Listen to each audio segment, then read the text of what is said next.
The topics and opinions expressed on the following show are solely those of the hosts and their guests and not those of W4WN Radio, its employees, or affiliates. We make no recommendations or endorsements for radio show programs, services, or products mentioned on air or on our web. No liability, explicit or implied, shall be extended to W4WN Radio, its employees, or affiliates. Any questions or comments should be directed to those show hosts. Thank you for choosing W4WN Radio. Welcome to Success Secrets Exposed with Sally A. Curtis, where we share stories of challenge, success, and inspiration, along with practical tips and strategies to move you forward to your success. And now, here is your host, Sally A. Curtis. Good evening, good morning, and good day to you all, and welcome to another episode of Success Secrets Exposed. I'm very, very excited to be sharing with you today because I have a very, very special and dear friend and very special guest for you today. Today, we're going to be talking about amplifying your authority and the different ways in which you can do just that.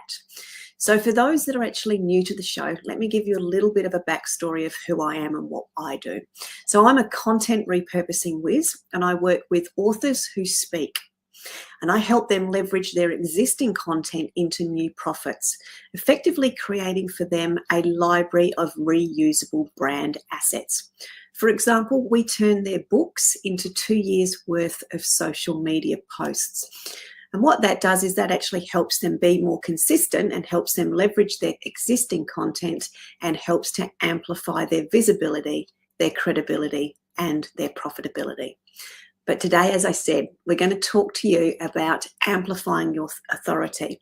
And I have a very, very special guest, Divya, who's also a very dear friend, and she is an absolute expert in this authority space. So let me tell you why she is so. She's a 10 times, that's right, 10 times #1 best-selling author. She's a business growth strategist, a motivational speaker. She partners with high-achieving business owners, those experts that are really on the rise, plus Fortune 500 and Fortune 50 leaders, those that are ready to play full out and experience that real joy of really impacting others. And as a result, expanding their reach, the businesses that they work in, and the revenue for their company and the success for themselves. Divya and her team have helped 165 authors become #1 bestsellers also, and helped them garner 6-figure opportunities. Divya is committed to helping people move through the transformational journey of becoming influential leaders for life. As a thought leader herself, she is a regular contributor and prominent publications like Forbes magazine, Entrepreneur, CEO World magazine, Addicted to Success, and International Coaching News. And she's also been a radio personality and a host for the past 5 years across multiple platforms. So please, with a very, very warm welcome, please help me welcome to the show, Divya. Dun, dun, dun, dun. Thank you for having me on your show, Sally. It's an honor. You're very welcome. I'm thrilled to be able to finally share you with a little bit more even of you with my community. So thank you very much for joining me. I really, really appreciate it. Oh, such a pleasure. Yeah. Can I ask, I'd love to do, I know I've done a bit of an intro, but can we do a bit of a deep dive into the backstory of authority and your publishing? Clearly you love to write, and it's a gift because you do it so effortlessly. And I look at people that do that and go, oh my God, how do they do that? Because writing's not something that's as easy for me. But you really have helped people make that process that can feel complex become quite easy. So obviously there's some inner genius elements in there. So tell us a bit more about the backstory of that. Absolutely. So it begins when I was a child. I used to love reading books because it would open up all these new places. I'd be sitting up in the I had a couple of favorite trees in our backyard, and I'd just kind of climb and read books. And at the same time, my imagination would take flight. And I used to write poems and short stories. And of course, anybody who visited our house had to suffer through those. So anybody who's listening, folks, I apologize for having you put you through that. And then fast forward, I kind of lost touch with it, although I still always enjoyed reading books. Books has been like one of my favorite things to go to. So that piece didn't escape from my life. So as I transitioned from the corporate into becoming a coach, so while I was doing that, I had done a lot of leadership volunteer work, and somebody must have recommended me to one of the indie publishers, and indie publishers reached out to me and said that, oh, we are doing this book with multiple authors, and the don't remember exactly, but profits or proceeds kind of are going to go to children. And of course, that definitely touched my heart. And I said, oh yeah, it's one chapter. I can write it. I can share my story. I cannot tell you, that was one of the hardest things I had to do. I would sit there, I'd sit in front of the computer, I'd freeze. I'd try a recorder, I'd freeze. I would take a notebook because I researched like, okay, I'm Googling things. Okay, what can you do to write with ease? And I was stuck. So she'd keep on reaching out to me, very, very generous of heart. And I'd say, oh, just give me a few more days. Just give me a few more days. But that fear just took root in me. And then she said, you know what? I really appreciate you partaking in this. I cannot hold back any of the other authors because of you. And that's when that light bulb went on, that here I am. I'm writing because I want to help people. And guess what I'm doing here? I'm holding people up. So sometimes we can get so wrapped up in our fears and saboteurs that we don't even see it. We are not even aware of it. We are in this place of judgment. So basically, that was the beginning of the book. I ate a lot of humble pies made of dirt. And I did get through it, clenching my teeth, and I finished it, submitted it. It did get published. It became #1 best-selling book, so which was so thrilling. That said, from there on, coming from neuroscience background and having the research background and science and all that, I'm like, I'm going to figure this thing out. I'm going to go and like open up the lion's mouth and like, grab those teeth. I'm not going to be scared of that. I mean, of course, I was still very scared. And then as I started doing it and getting into it, facing my fears, I started writing books, and then it became easy. Like I was spitting books out quite quickly, and like people started asking me questions, oh, how are you doing? And I was sitting down one day with my coach, and he goes, how are you writing those books so fast? I'm like, oh, this is how I write. And he goes, okay, just stop here. I'm like, okay. And he said that you got a process. Yeah. And what's interesting about your process is that you're customizing to every book that you're writing. So then, then the rest was history. So even though there was a structure, yet there was freedom. And that's where, like, I often say that within the structure lies the freedom.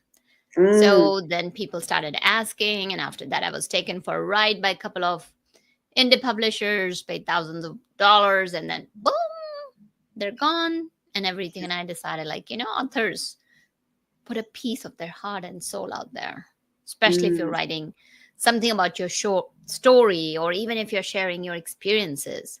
I said, I'm going to, again, I said, like, okay, let's find a solution for that. And I went ahead, built my own team, and that started the journey. And we have helped so many authors, and it's so beautiful to help people share their story and make a difference. And as you say, make a difference through having that voice and simply sharing the elements from within their heart. I know we've talked about that you had a process. I hadn't heard you talk about the process with the freedom in it, because, as you know, I have become systemized, and people comment and say, you're so organized, you're so systemized, but that wasn't my life previously. I've learned this. To me, is a learned skill. And as much as I like structure, I'm one of the biggest rebels out there as well. So I like the racetrack, but I want to be able to go, bend the rules and all those sorts of things. So I really love that phrase of, within the structure lies the freedom. So can you elaborate and give us perhaps an example on that, maybe of a client, of how that structure has helped them find the freedom? I don't know if that's possible. Oh, yeah, absolutely. Let's look at one of the examples in the context of authority building, since we are talking about amplify your authority. So one of my clients, phenomenal person. She had so much experience and a lot to share. And she already had success where she was helping her clients and her clients were seeing results. And yet there was this hesitation and trepidation where that the judge, the master saboteur, that is in so many, I think so it's there in most of people. There are like 9 to 10 saboteurs, but I'm just going to touch on that one. Oh, you're not enough. You don't deserve it. Who are you to write? And all those things were going in her head. So then what we did was we talk about the structure. So the first step is identifying your values. Super, super important. That what are your values that become the charter of your life? The values that guide you to take actions, and where you don't even have to think, just like as if you're sitting in a car. You don't think like, oh yeah, let me adjust my rear view mirror. Let me put on the seat belt. Let me have my hands, whatever the new style of driving is now. And then let me put the car in reverse or put it in gear or whatever, if you have stick shift, and then go, no, it becomes automated. Yeah, automatic, yeah. So we identify values. And given the time we have, I'm just going to touch upon a couple of things. So with values, like her biggest thing was she wanted to make a difference. She wanted to help as many people as she could. I said, all right. So now let's take that and see how is that aligning with your thoughts and with your actions, with your behaviors and beliefs. And that just became the charter. She had making an impact was one of her topmost values, and that drove her. So that allowed her to shift her focus. Yeah. From me to we. Think about it. When you flip that M in me, it becomes we. It's simple. So she started writing for the other people. She started seeing herself through their eyes. That what she had, it was her responsibility to share her expertise because people would benefit from that. And when that window opened, then of course, the light came in, the fresh air came in, and we experienced transformation together. And it was such a joyful moment to see her just come into her own.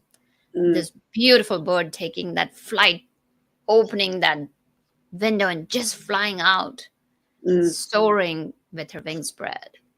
So that's one of the simple things that, okay, we are going to have values guide you, but it's going to be different for everyone. There's that freedom. Yeah. We do not put that, you got to follow 1, 2, 3. These are the 3 steps that will make you.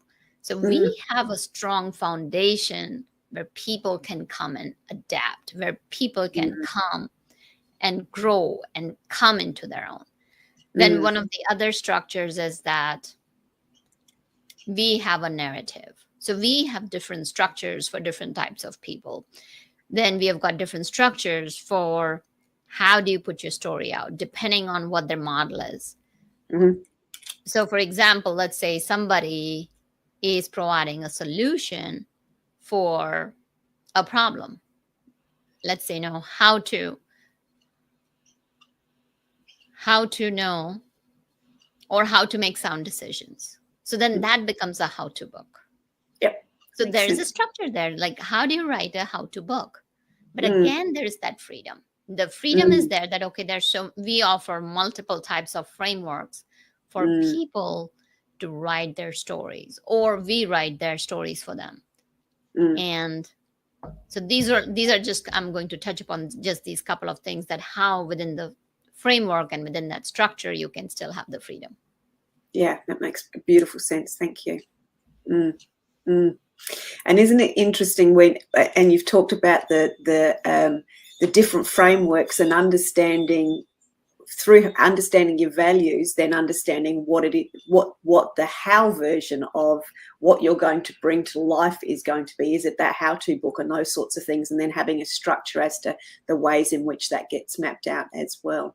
I can feel that ease within the structure, and I'm not instantly wanting to rebel against the framework. So I'm actually leaning into the frameworks as opposed to sort of going, oh, I don't, I'm happy to do step 1 and 2, but I'm not doing step 3, which is what happens when things are not resonance with you, and you haven't got through those first values steps, and that you haven't sort of really leaned or aligned into it.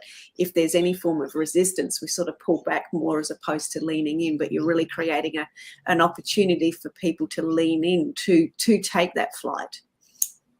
Absolutely. You got it. Yeah, Beautifully said. Thank you. May I ask another question? Because obviously with book, there's the difference with book writing, and you've also done a lot of thought leadership work as it relates to publications. So there's obviously, I would imagine, a difference between writing a book and writing an article. First, can you express what that might be, and then just tell us some tips around the difference for publishing for magazines, etc. Absolutely. So think about it, folks.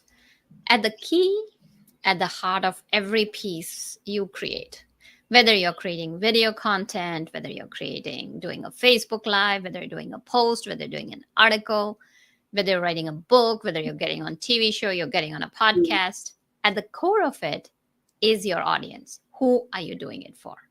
Mm. Mm. And now you may say, oh, you know what? My audience is women. And now you get on a men's podcast show and say, like, oh, you're talking about women. It's totally not going to resonate. Yeah. So the first thing is, so there are some commonalities between articles or blogs and books. And then there are some differences. So commonalities, knowing who you're writing for. And then second commonality is, what's the purpose? Mm. So for example, let's say you're educating, you can talk. I'm not going to go through all the entire stages of a buyer's journey. Mm. Are you educating them? Are you engaging them? Are you putting out a call to action? Are you following up? Are you creating a touch point? I mean, there's so many different stages that now that's also important. Now, here's where the differences between one of the major differences between an article and a book. So in an article, depending on what your purpose is, it's going to be completely different. Now, versus in book, you can have all the pieces. You can begin with educating, then you can give them the engagement, then you can give them the value, then you can even create call to action. So, and if you try to do all of that in an article, you can, but then now you're going in multiple directions. So usually one of the key, this is, again, of course, and I'm not saying this is for everyone, I'm sharing from my experience as to what has worked for me, is that if I have multiple ideas in an article and even in a book, so for example, if I'm saying that I've got a cookbook, recipes for vegans, and now I'm adding recipes for nice chicken wings. It doesn't sit well. Work. Yeah. It's not going to resonate. Like, people are going to be, what the heck Yeah. is she writing? Similarly, in article, like now you are going about and mixing 2 to 3 different ideas. So for example, let's say you're writing an article about why is authority positioning necessary. And now in that, if I start, so I'm saying like, okay, why is it necessary? I'm giving the pointers, and then I put in, how to write a book in there. It doesn't make any sense, because like the person who's reading based on the title, I don't want to write a book.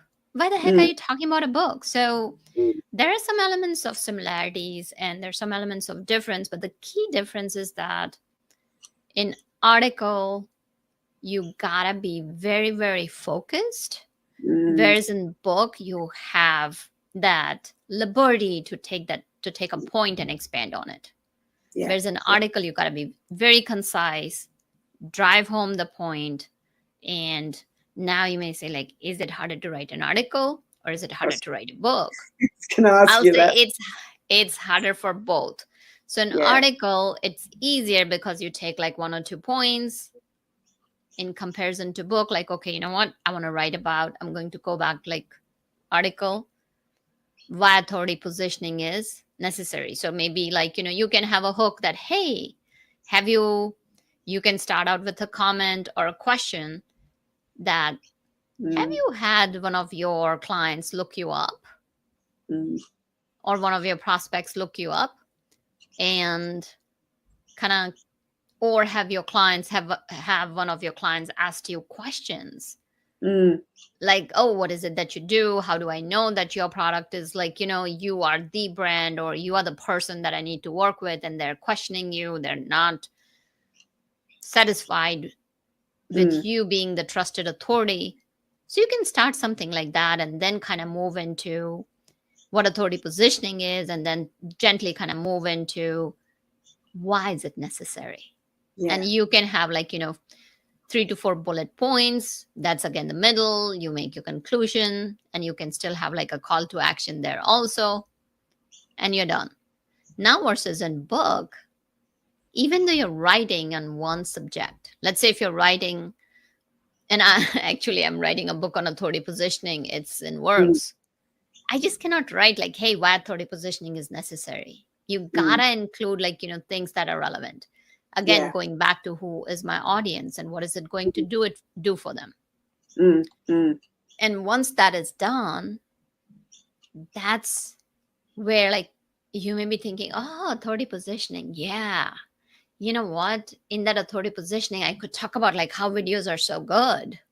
So now it's super easy to go off on a tangent, to stray from the main idea. And that's what it can make super difficult. Does that answer your question? It certainly does, because being one for tangents, so I tend to unpack ideas and over unpack to that. My process, and this is just in general, is to over unpack and then refine. So I over unpack to find the real gold and then refine it around that gold. So the tangents that I go off on is where I have found overwhelmed before, but that now with a little bit of structure and that freedom, which is why that sort of resonated with me. It's been bringing it back. Here's the focus. Yes, I've unpacked all of this, but they're the 3 key elements that is relevant to what the audience is wanting. The phrase I use all the time when talking to clients is, we want to create content or repurpose content as it is that's going to give the audience forward movement without us. So with that focus of being able to touch on those touch points, that's is where the gold comes out. But it's that, it's bringing back and refining the tangents, and you have the opportunity to expand on more tangents in a book, whereas in an article it needs to be much, much more concise, and as you said, to the point, etc. there as well.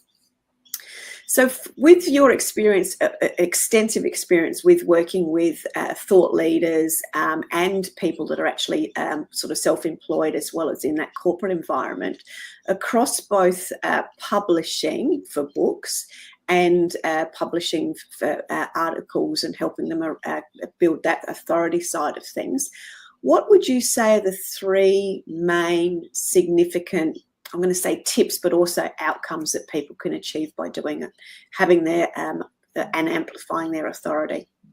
So let's talk about the biggest elephant in the room is that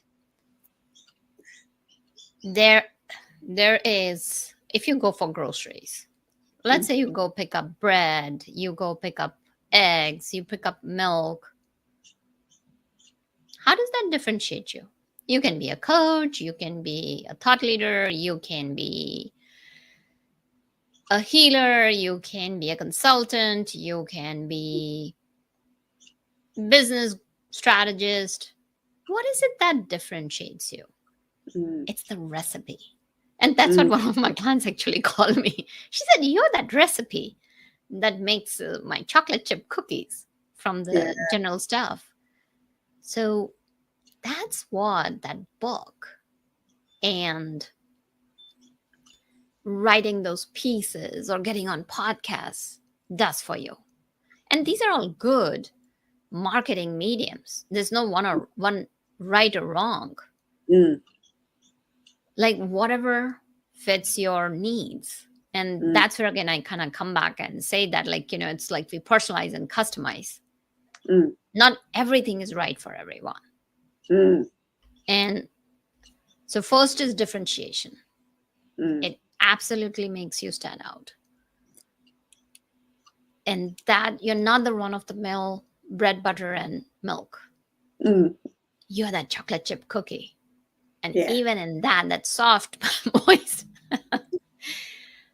Then second thing that happens is that I want to go back to stats. I love stats. Several studies have been coming out since 2018, 2019, even before pandemic. And then even more so after pandemic, is that trust is at the lowest between consumers and brands. Wow. So if it is at the lowest, and trust is something that you gotta deposit in a bank before you can make a withdrawal. Great analogy. Thank you. Yes. So now, fine, like, you have had a conversation on Facebook or email with now you're sitting on a discovery call with your prospect. They've gone, Googled you. There's not much. I mean, you may have gotten on multiple things, but if you don't have authority assets, if you don't have the social proof, they're quite skeptical. Versus, let's say, if you have a book. Now that person, they're checking you out. They're okay. They go check out the description of the book. And again, it depends on how it's written. It's not just how the book is written, but what your description is of the book, how your bio is there. They're like, yeah, you know what? Before I talk to her, I'm okay spending that few dollars, close to a price of a cup of a coffee on a Kindle version. Let me just check out. Yeah. Bam. You're describing exactly what I do when I'm researching people. Yes. So then they are just kind of checking you out. That like, oh yeah. Then they're already privy to your expertise. They've spent time with you, and you have deposited that money before cashing it out. So they come to you, and especially I'll tell you, like most of my clients come from my readers. They've read me. They have almost like checked me out, tested me, because book showcases. I mean, there's no way you can hide there. It's got the book is such a medium that if it's not a well-written book, people will know. Just like a bad movie, right? Like people don't know like whether the movies are good or not, but like some movies, like they're hits, some movies are not. So that's the second thing, that you're depositing trust. Third is that you get the longest shelf life of your marketing. It is for the rest of your life. You can take it and rinse and repeat and rinse and repeat.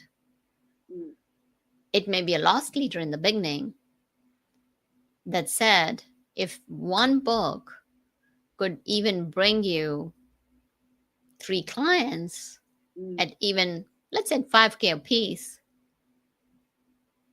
you have more than used up your investment than what you put it in there. And depending, investment can, of course, books can be very investment, deep investment in it, and maybe not. It depends on, again, what type of book you're writing. So these are just 3 of the things, and I could, of course, kind of go on. Books could be the portal to the rest of your business. You could have a TEDx talk from it. You could do the speaking engagements from it. You could do the course. You could create courses. You could create masterminds. You could have licensing. You could be monetizing your content for your coaching and consulting contracts, franchising. I could go on and on. This list goes on. And I think that comes back to the very first point of where understanding your values comes into play, but then also working out what the purpose of it is, because when you know both of those, you then know what are all of the possibility points. I talk about it, the entrepreneur's journeys like this, when we have possibility points along the way, but the possibility points become opportunity points when we know why, and we're able to decipher which one of those opportunities is the right one for us. Do I license? Do I franchise? Is the book leading into the program? Having a bit of that framework first will actually help you decide what are the next things, what are the next brand assets or authority assets, as you said, that you can bring into build your business. Because yes, you've got your book and you're building your authority for right now, but what's the long term? What's the next evolution? Because as humans, how many times are we evolving? I mean, we're those onion skins where what we were last year is different to what we are this year, and we're constantly growing. And as we do that, we see, and as you would see, so many thought leaders then really lean into that legacy piece, really deciding what their ongoing impact is. So having that foundation around the values and having that adaptability to continue to grow and evolve helps you work out what the brand assets and the authority assets could be for you as you move forward. And obviously that can change too. And there is one right big example right here with you, Sally. You have a book and then you create 2 years worth of social media content from it. So how powerful is that? So there's that another example. And as you said, thank you. In saying that, when I sit down with a client, the first question I ask is, what's the plan? What are you wanting to do? What's the purpose of what we need to create for you? What are you selling into? In other words, what's their future vision? So I can mirror image that in the content that we create from them, from their inner genius. So that clarity of purpose and, knowing who you serve certainly helps everybody along the way that's going to support your journey collectively really help to amplify your authority alongside you and with you, which is something you do very, very well. I have another question, and this probably ties into that collectiveness that we've talked that we're sort of just starting to touch on. And you've got this most beautiful phrase that is, and I hope I'm going to get this right, individually we are a drop of water, but together we are an ocean. Yes, it's I gotta give the credit to Ranasuko. Not sure if I'm pronouncing the name correctly now, but that is one of my go-to quotes in my daily life. And for example, one of my values is collaboration, not competition. And what it means is that, so for example, just now we are doing some interviews for hiring folks on our lead generation team and sales team. And I tell them, listen, here's the thing. When you come into our company, you're coming into a family where we have each other's back, where we are doing everything. So just to kind of give you an example, I was talking to a gentleman yesterday, very powerful gentleman, and he had such great questions. And I showed him, like, what we do ahead of time so that he or she can become successful. He's like, really? You're putting all of that stuff into place? I'm like, yes, because if you're not successful, I'm not successful. And together, if you're not serving our clients, if the client is not successful, we are not successful, because you can only take, like, money. That's a short term game that you are thinking that, oh yeah, let me make money and then go. No, it's about playing the long game. Think about it. When we talk about ocean, it's about the ecosystem. Ocean keeps on nurturing, right? Ocean is an ecosystem that is recycling, where everybody depends on each other and they sustain. So anytime you want to, like, grow your business and sustain your success, you gotta have that family. You gotta have that collective. And even just think about it, like, you can be putting a drop of water, you fill up your bucket, you fill up your tub. It doesn't have as much power as an ocean. I love ocean. And ocean not only sustains, but it's like, what a powerful, like, I'm always in awe of ocean. It creates that awe. It transcends you from ordinary to extraordinary. Yeah, brilliant. And I think, as you said, with that family, and I am working with, as we both work with thought leaders and those sorts of things, and as we see them transform, as we're transforming and continuing ourselves, we actually see, and I remember my own journey was, going out on my own, staying out on my own because of feeling a little bit of that competition, even though I'm naturally collaborative. But you sort of start by giving too much away and being too supportive of other people, and then you realise that you got to put few more boundaries back up, so you sit a little bit, and then you come back in to the collaboration. Then you find somebody like yourself, and you discover what collective really means and collaboration really means, and how everybody's lifting everybody up. It's on that ocean, and I think that's one of the important messages around amplifying your authority. Is there is lots of opportunities, as you've said. There's lots of asset opportunities: podcasts, books, articles,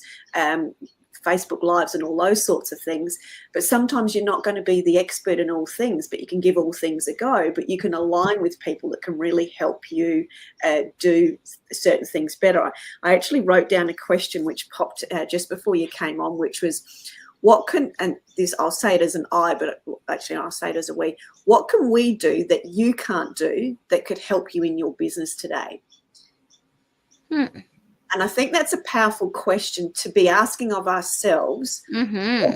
We, as the collective community around the globe, and I don't necessarily just mean you or I, but who's the collection around you that could help you in your business today do something that you can't do? That is really powerful. And that, again, brings the point of collective. So I want to give a very beautiful story in that. So one of my neighbors, she wants to remain anonymous. She's my Shiro. She told me that, did you know monarch butterflies, and this is off the cuff, and folks, you'll realize where I'm drawing the connection. Monarch butterflies are getting extinct, and she is raising them. So I've seen her go through all the different steps, just so powerful. And from tiny little eggs on milkweeds to the caterpillars coming out, caterpillars shedding their skin, and then building that chrysalis.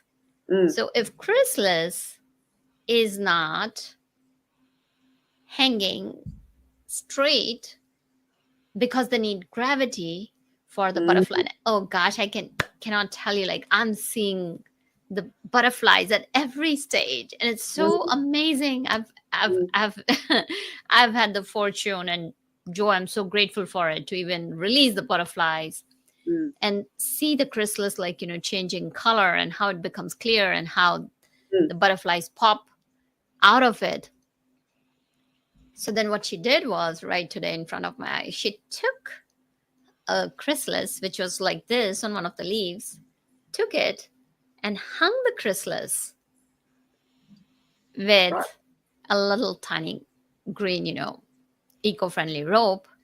Mm. So we need help. Like when you're talking about how can we do that, see who's the expert Mm. in the industry. Mm. And you need a little push. Not everybody can do everything on their own. So for example, I'm a really big example. I'm great at pulling people's genius out Mm. and giving them the voice. But the rest of the stuff, I couldn't do it without my team. We have come together. Mm. And we have come together as a collective. And similarly, as if you're thinking of amplifying your authority, Mm. think about it. Like, if you are going to do something like a new venture, or if you are going to do a collaborative project with 10 other people, now they could be in your industry, they could be in another industry. Now you're Mm. all coming together and Mm. sharing each other's content or sharing things about each other. You have amplified it 10 times. Mm.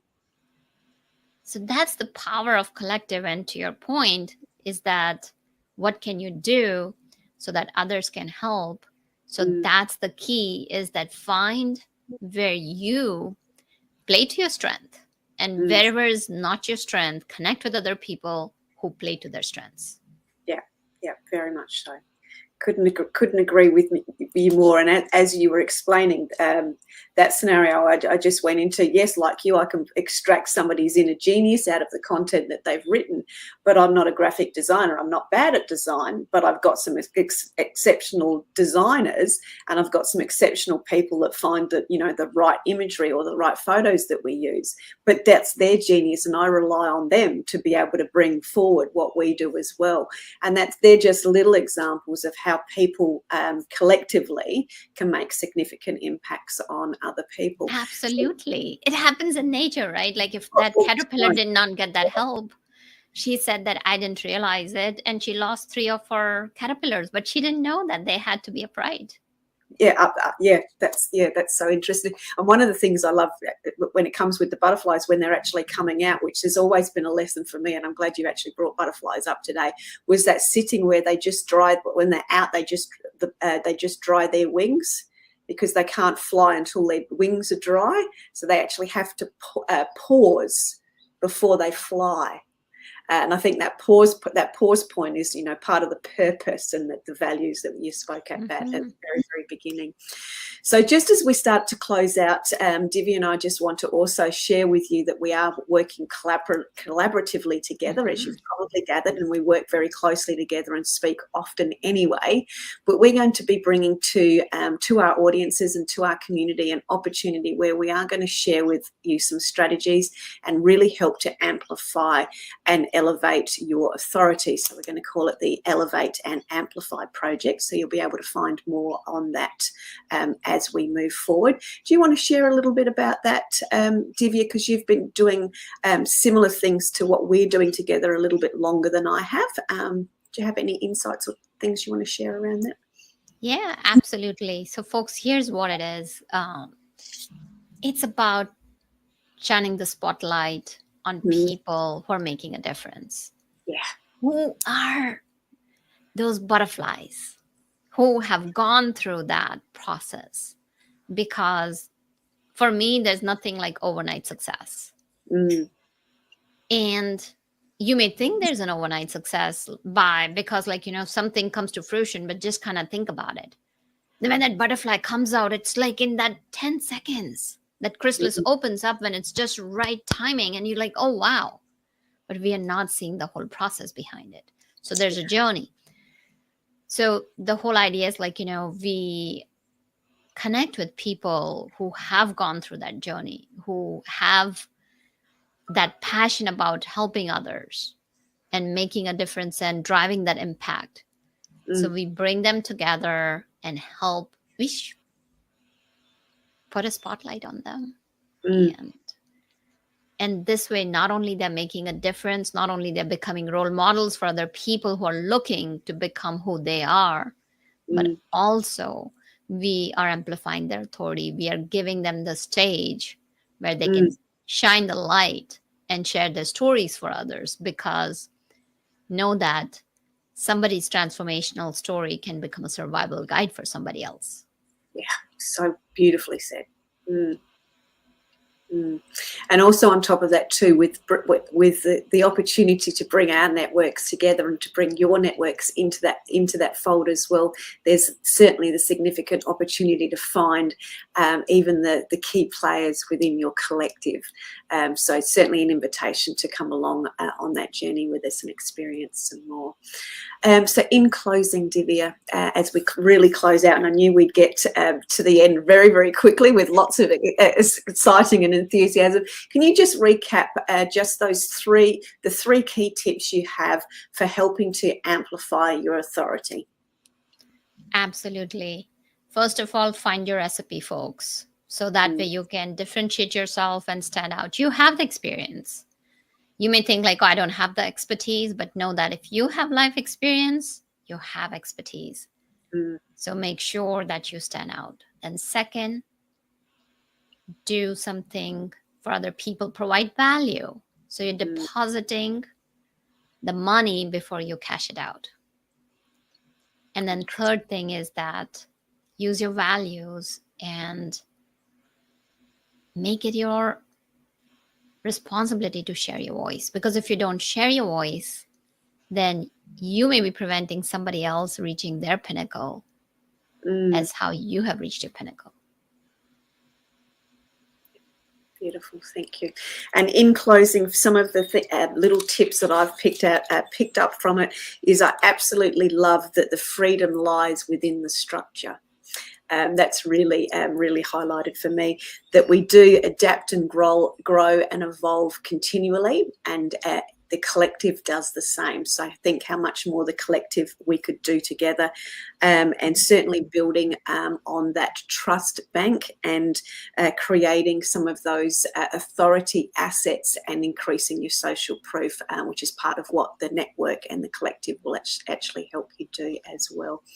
Sorry, Divya, go ahead. Absolutely. No, just one very quick thing. And folks, if you have liked what we have shared here today and want to join us in a journey of collective where we will be shining the spotlight on select few, on people who deserve that, do reach out to your beloved show host, Sally Curtis.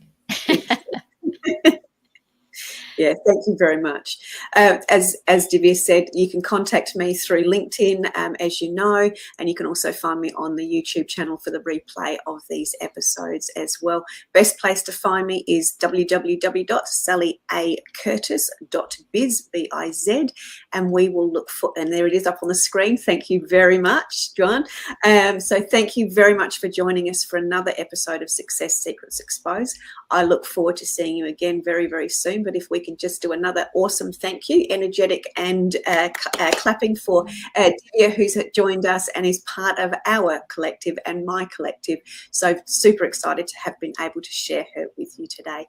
Thank you very, very much. And I look forward to seeing you next time on another episode of Success Secrets Exposed. Take care for now. Bye. Thank you, Sally. Bye-bye. That's it for this week's episode. Thank you so much for joining us, and I trust that you got some inspirational tips to move you forward. You can find this episode along with many more on your favorite streaming platform such as iHeartRadio, Spotify, iTunes, and more. See you next Thursday at 7 p.m. Eastern Time for more Success Secrets Exposed with Sally A. Curtis.